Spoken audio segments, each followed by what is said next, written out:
Hey, thank you guys for tuning in to the Only You podcast. This is your boy Lo Jackson.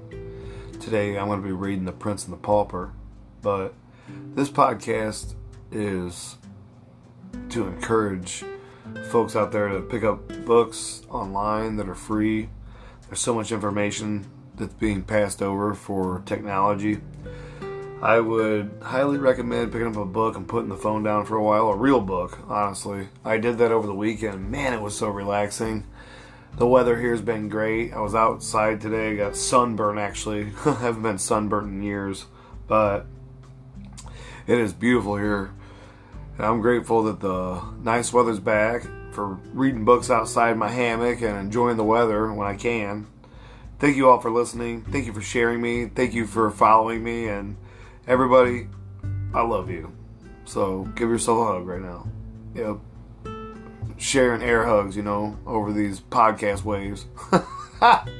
Today we're going to be doing The Prince and the Pauper, but first of all, I wanted to tell you a little bit more about Mr. Mark Twain, our author this month. Samuel Langhorne Clemens. I told you in my last podcast, Life on the Mississippi, that he was born on November 30th, 1835 in Florida, Missouri. He was a sickly and frail young man until he was about 7 years old. Clemens was the sixth of 7 children, only 3 whom survived to adulthood. In 1839, Clemens' father, John Marshall, a self-educated lawyer who ran a general store, moved his family to the town of Hannibal, Missouri, in search of better business opportunities. Decades later, his son would set his popular novels, The Adventures of Tom Sawyer and Adventures of Huckleberry Finn, in a fictionalized version of Hannibal. John Marshall Clemens became a justice of the peace in Hannibal, but struggled financially. When Samuel Clemens was 11, his 49-year-old father passed away of pneumonia. Twain's formal education actually was limited, you guys. In 1848, the year after his father's death, Clemens went to work full-time as an apprentice printer at a newspaper in Hannibal. And in 1851, he moved over to typesetting job at a local paper owned by his older brother, Orion, and eventually penned a handful of short items for the publication. In 1853, 17-year-old Clemens left Hannibal and spent the next several years living in places such as New York City, Philadelphia, Keokuk, Iowa, and working as a printer. Yeah, and he worked as a printer in all those places. I've been to Keokuk. His career as a riverboat pilot was actually marred by tragedy. In 1857, Clemens he became an apprentice steamboat pilot on the Mississippi River, which I had told you that in the last podcast, Life on the Mississippi. The following year, while employed on a boat called the Pennsylvania, he got his younger brother, Henry, a job aboard the vessel. Samuel Clemens worked on the Pennsylvania until early June. Then on June 13th, disaster struck when the Pennsylvania, traveling near Memphis, experienced a deadly boiler explosion. Among those who perished as a result was 19-year-old Henry. Samuel Clemens was devastated by the incident, but got his pilot's license in 1859. He worked on steamboats until the outbreak of the American Civil War in 1861, when commercial traffic along the Mississippi was halted. Clemens' pen name Mark Twain comes from a term signifying 2 fathoms, a safe depth of water for a steamboat, which is 12 feet. 2 fathoms. Twain briefly served with a Confederate militia. Jeez. In June 1861, shortly after the Civil War began, 25-year-old Clemens joined the Marion Rangers, a pro-Confederate militia. Although his family had owned a slave when he was a boy, Clemens didn't have strong ideological convictions about the war and probably enlisted with the militia primarily out of loyalty to his southern roots. His time with the group turned out to be brief. After 2 weeks of conducting drills, the poorly supplied Marion Rangers disbanded upon hearing a rumor that a Union force led by Ulysses S. Grant, as Clemens eventually learned, was headed their way. The following month, Clemens left Missouri and the war behind and journeyed west with his brother Orion, who had been named the Territorial Secretary of Nevada.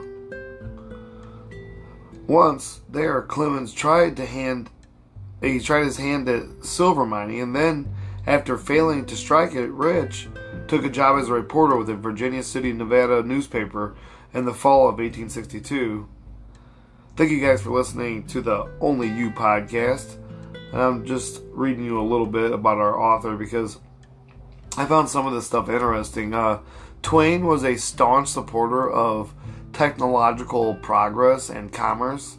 He was against welfare measures because he believed that society in the business age is governed by exact and constant laws that should not be interfered with for accommodation of any individual or political or religious faction.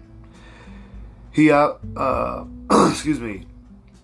he opined that there is no good government at all and none possible, in the opinion of Washington University professor Guy A. Cadwell. By present standards, Mark Twain was more conservative than liberal. He believed strongly in laissez-faire, thought personal political rights secondary to property rights, admired self-made plutocrats, and advocated a leadership to be composed of men of wealth and brains. Among his attitudes, now more readily recognized as liberal, were a faith in progress through technology and a hostility towards monarchy, inherited aristocracy, the Roman Catholic Church, and in his later years, imperialism. So, that was somebody else's viewpoint, but kind of interesting, right? Thank you guys for listening to the Only You podcast, and I'm going to be doing The Prince and the Pauper today.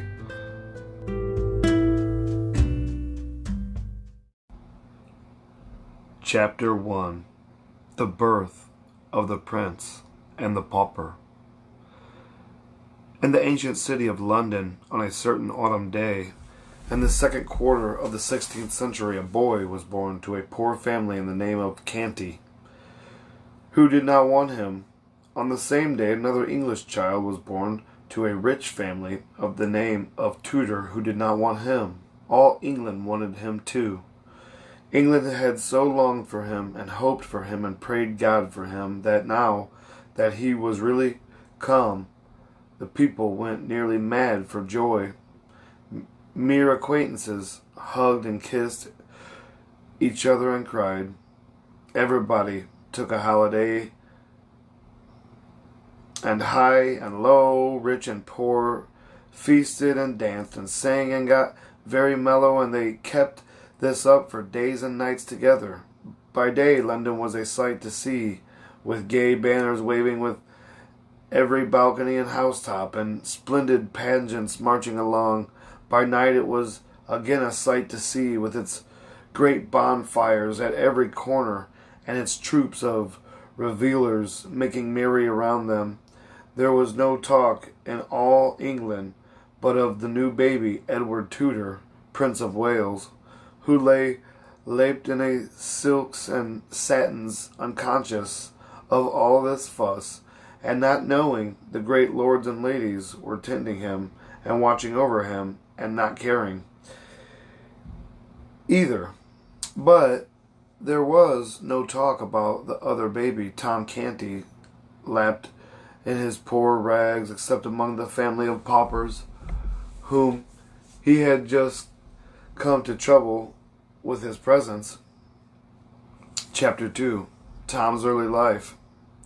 Let us skip a number of years. London was 1,500 years old and was a great town for that day. It had 100,000 inhabitants. Some think double as many. The streets were very narrow and crooked and dirty, especially in the part where Tom Canty lived, which was not far from London Bridge. The houses were of wood, and the second story projecting over the first, and the third sticking its elbows out beyond the second. The higher the houses grew, the broader they grew. They were skeletons of strong criss-cross beams with solid material between, coated with plaster. The beams were painted red or blue or black according to the owner's taste, and this gave the house a very picturesque look. The windows were small glazed with little diamond-shaped panes, and they opened outward on hinges like doors. The house which Tom's father lived in was up a foul little pocket called Offal Court, out of Pudding Lane.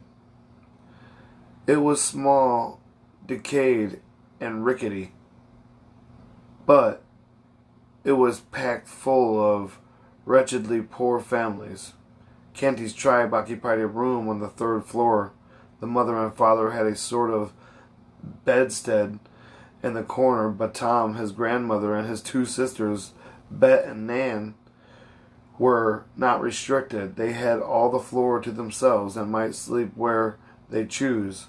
There were the remains of a blanket or two and some bundles of ancient and dirty straw, but these could not rightly be called beds, for they were not organized. They were kicked into a general pile, mornings and sections made from the mass at night for service. Bet and Nan were 15 years old twins. They were good-hearted girls, unclean, clothed in rags, and profoundly ignorant. Their mother was like them, but the father and the grandmother were a couple of fiends. They got drunk whenever they could. Then they fought each other or anybody else who came in the way. They cursed and swore, always drunk and sober. John Canty was a thief and his mother a beggar. They made beggars of the children, but failed to make thieves of them.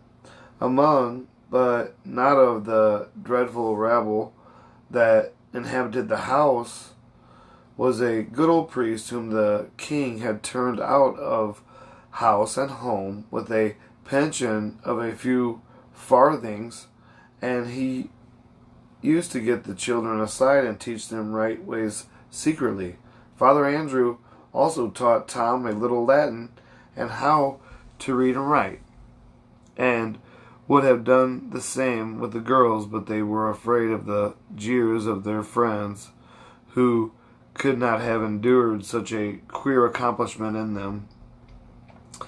All Offal Court was just such another hive as Canty's house.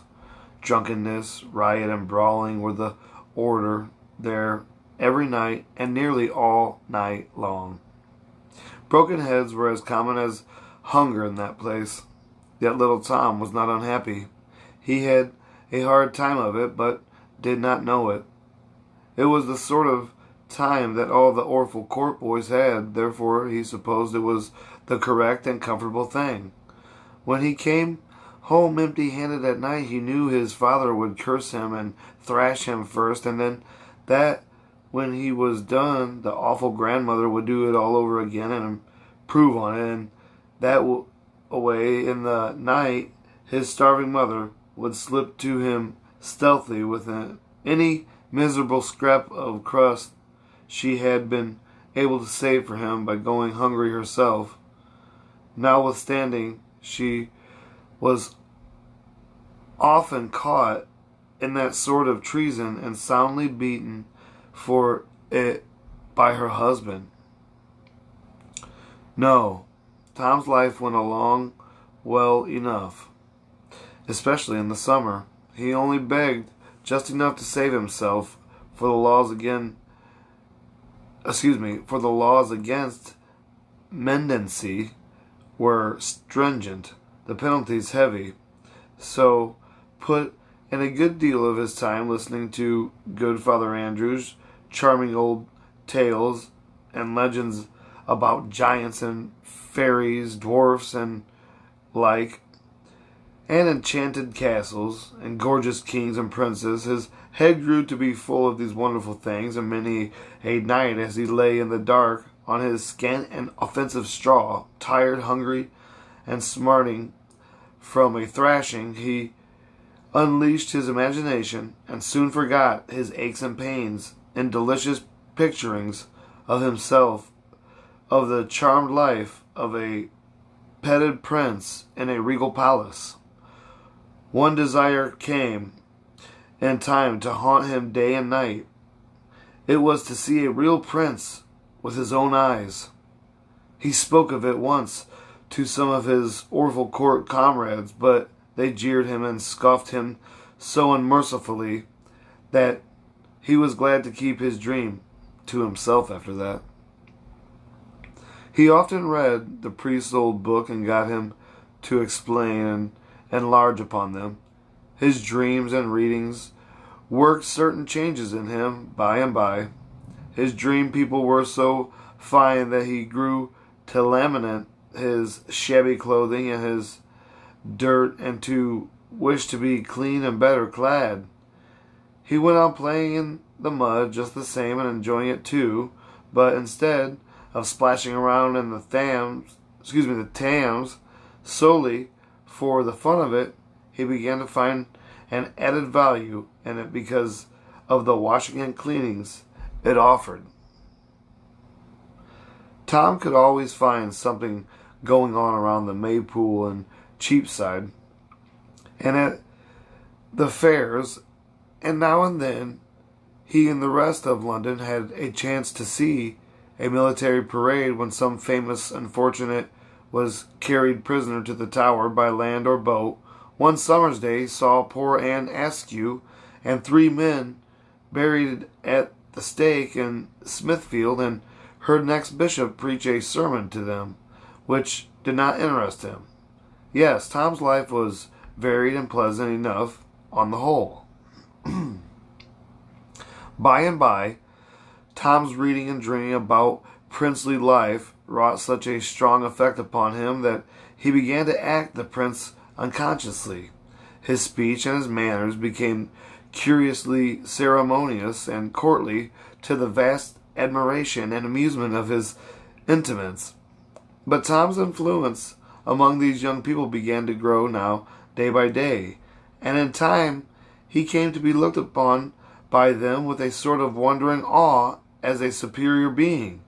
He seemed to know so much, and he could do and say such marvelous things, and withal he was so deep and wise. Tom's remarks and Tom's performances were reported by the boys to their elders, and these also presently began to discuss Tom Canty and to regard him as a most gifted and extraordinary creature. Full-grown people brought their perplexities to Tom for solution, and were often astonished at the wit and wisdom of his decisions. In fact, he was a sort of hero to all who knew him except his own family. They only saw nothing in him. Oh, how sad. But like Jesus said, you couldn't be a prophet. You can't be a prophet in your own hometown. Privately, after a while, Tom organized a royal court.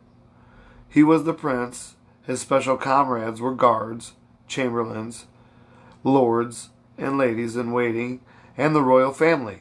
Daily, the mock prince was received with elaborate ceremonials borrowed by Tom from his romantic readings. Daily, the great affairs of the mimic kingdom were discussed in the royal council, and daily his mimic highness issued decrees to his imaginary armies, navies, and other beings of royalties. After which he would go forth in his rags and beg a few farthings, each his poor crust, take his customary cuffs and abuse, and then stretch himself upon his handful of foul straw, and resume his empty grandeur and his dreams. And still his desire to look just once upon a real prince in the flesh grew upon him day by day and week by week, until at last it absorbed all other desires and became the one passion of his life. One January day, on his usual begging tour, he tramped despondently up and down the region round about Mincing Lane and Little Eastcheap, hour after hour, barefooted and cold, looking at cook shop windows and longing for the dreadful pork piles and other deadly inventions displayed there for him. These were dainties fit for the angels, that is, judging by the smell, they were, for it had never been his good luck to own and eat one. There was a cold drizzle of rain. The atmosphere was murky. It was a melancholy day. At night, Tom reached home so wet and tired and hungry that it was not possible for his father and grandmother to observe his forlorn condition and not be moved after their fashion, wherefore they gave him a brisk cuffing at once and sent him to bed. For a long time his pain and hunger and the swearing and fighting going on in the building kept him awake, but at last his thoughts drifted away to far romantic lands, and he fell asleep in the company of jeweled and gilded princelings who live in vast palaces and had servants saloming before them or flying to execute their orders. And then, as usual, he dreamed that he was princeling himself. All night long, the glories of his royal estate shone upon him and moved among great lords and ladies in a blaze of light, breathing perfumes, drinking in delicious music, and answering the reverent obscenities of the glittering throng as it parted to make way for him, with here a smile and there a nod of his princely head. And when he awoke in the morning and looked upon the wretchedness about him, his dream had had its usual effect. It had intensified the surroundings a thousandfold. Then came bitterness and heartbreak, and then tears. Thank you guys for listening to the Only You podcast. Chapter 3. Tom's meeting with the prince. Tom got up hungry and sauntered hungry away. But with his thoughts busy with the shadowy splendors of his night's dreams, he wandered here and there in the city, hardly noticing where he was going or what was happening around him. People jostled him, and some gave him rough speeches, but it was all lost on the musing boy. By and by he found himself at Temple Bar, the farthest from home he had ever traveled in that direction. He stopped and considered a moment, then fell into his imaginings again and passed on outside the walls of London. The Strand had ceased to be country road, then regarded itself as a street, but by a Strand construction, for though there was tolerably compact row of houses on one side of it, there were only some scattered great buildings on the other, these being palaces of rich nobles with ample and beautiful grounds stretching to the river grounds, that are now closely packed with grim acres of brick and stone. Tom discovered Sharing Village presently with rested him. Tom discovered Sharing Village presently and rested himself at the beautiful cross built there by a bereaved king of early days. Then idled down a quiet, lovely road past the great cardinal's stately palace toward a far more mighty and majestic palace beyond Westminster. Tom stared in glad wonder at the vast pile of masonry, the wide-spreading wings, the frowning bastions and turrets, the huge stone gateway with its gilded bars and its magnificent array of colossal granite lions, and the other signs and symbols of English royalty. Was the desire of his soul to be satisfied at last. Here, indeed, with the king's palace, might he not hope to see a prince now, a prince of flesh and blood, if heaven were willing? At each side of the gilded gate stood a living statue, that is to say, an erect and stately and motionless man of arms, clad from head to heel in shining steel armor. At a respectful distance were many country folk and people from the city waiting for any chance glimpse of royalty that might offer. Splendid carriages with splendid people in them and splendid servants outside were arriving and departing by several other noble gateways that pierced the royal enclosure. Poor little Tom in his rags approached and was moving slowly and timidly past the sentinels with a beating heart and a rising hope, when all at once he caught sight through the golden bars of a spectacle that almost made him shout for joy. Within was a comely boy, tanned and brown, with sturdy outdoor sports and exercises, whose clothing was all of lovely silks and satins shining with jewels.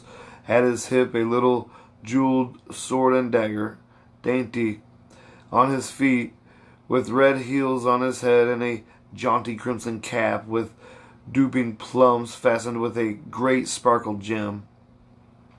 Several gorgeous gentlemen stood near, his servants without a doubt. Oh, he was a prince, a living prince, a real prince, without the shadows of a question, and the prayer of the pauper's boy's heart was answered at last. Tom's breath came quick and short with excitement, and his eyes grew big with wonder and delight. Everything gave way in his mind instantly to one desire, that was to get close to the prince and have a good devouring look at him. Before he knew what he was about, he had his face against the gate bars. The next instant, one of the soldiers snatched him rudely away and sent him spinning around in a gaping crowd of country gawks and London idlers. The soldier said, "Mind thy manners, thou young beggar." The crowd jeered and laughed, but the young prince sprang to the gate with his face flushed and his eyes flashing with indignation, and cried out, "How dost thou use a poor lad like that? How dost thou use the king, my father's meanest subject, so? Open the gates and let him in." You should have seen the fickle crowd snatch off their hats then. You should have heard them cheer and shout, "Long live the Prince of Wales!" The soldiers presented arms with their halberds, opened the gates, and presented again at the little Prince of Poverty passed in his fluttering rags, to join hands with the Prince of Limitless Plenty. Edward Tudor said, "Thou lookest tired and hungry. Thou'st been treated ill. Come with me."